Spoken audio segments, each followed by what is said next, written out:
Pangasinan, may bago na namang Provincial Police Director. Detalye na balita mula kay Freddy Pajardo, Aris 38. Masanto siya kabasan, itsukamin sa ating mga kababayan dyan sa Pangasinan, Freddy.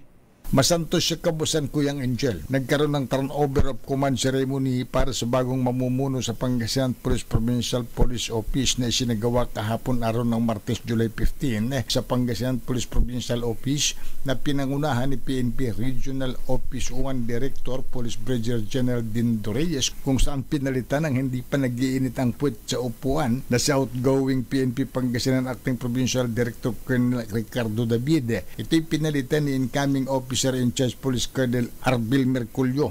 Sa programa, nagkaroon ng pagkakataon upang magbigay ng kanyang mensahe si David na nagpapaabot ng pasasalamat sa lahat ng kanyang mga nakasama sa maiksi, subalit produktibo ang niyang panunungkulan nito bilang pinuno ng Pangasinan Police Provincial Office. Samantala, inihayag naman ni Merculio ang kahandaan nito na magsilbi muli sa lalawigan ng Pangasinan kasabay ng kanyang hamon sa mga kasamahan nito na panatiliin ang profesionalismo sa kanilang hanay sa pagpapatupad ng tungkulin. Samantala, nagbigay ng kanyang mensahe ang direktor ng PNP Regional Office 1 na si Police Brigadier General Dindo Reyes sa kanilang kagyat na pagtalima sa 5-minute response time na isinusulong ni PNP Chief Police General Nicolas Torida III. Si David ay nagsilbi bilang Acting Provincial Director ng Pangasinan PPO mula Mayo 22 hanggang July 14 ngayong taon, habang si Merculio ay dati nang nanungkulan bilang hepe ng pulisya sa bayan ng Infanta, Mga Tarim at Alaminos City. Dati rin siyang naging Provincial Chief ng CIDG Pangasinan.